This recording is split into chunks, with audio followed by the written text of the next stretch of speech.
Cord cutting. Do you want to learn a way of cord cutting that is not only 1, flameless, 2, non-messy, and 3, anyone can do this?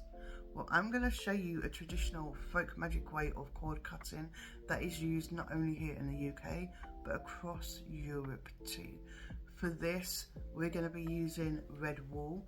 Red wool is very specific for this. The red thread is seen as the red thread of fate. This colour and the wool is used for a lot of different occasions.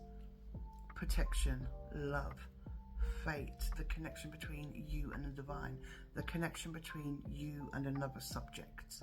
So we're going to use this for a flameless way of cord cutting. You're going to need around about 2 to 3 meters of this wool because you're going to be folding it over on itself 3 times. 3 is a number of fate. 3 is a primary number.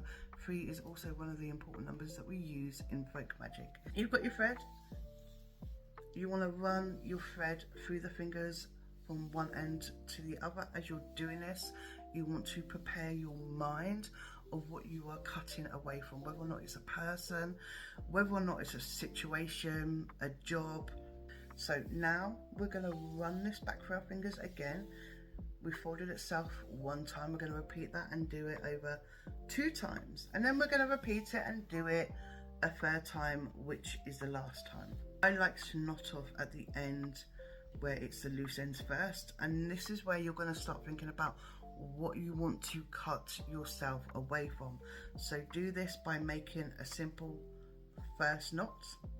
We're doing 3 knots here, then go to the middle, do exactly the same for the 2nd knot. You'll want to be thinking of this all the way through, and again for the 3rd knot. This is the last knot that you're going to be making. So you can do this during a day, you can do this anytime you want to. You can carry this on your person until you are ready to make that final step of cutting the cord. Now you've got your thread with the 3 knots in. At a betwixt moment of the day, betwixt is a liminal time and space within the day. This could be sunset or sunrise. You're then going to proceed with your cord cutting. Now you're ready to cut your cord. I want you to go to your front property line. If you're in an apartment building or if you have a home, it doesn't matter. Go to the start of the pathway, go to the garden gate, go to the end of your driveway and stand there with 1 foot on the property and 1 foot off the property, so you're striding that line. You're then going to want to start the proceedings of your cord cutting. You take your scissors, you cut just before each knot, and when doing so you say your charm, your prayer, whatever you want to say that fits this cord cutting. So now you've finished your cord cutting and you're left with the remains of it. What do you do with it? You can either burn the remains in a fire, that is up to you. I know I've said this is flameless, but that's one way of doing it.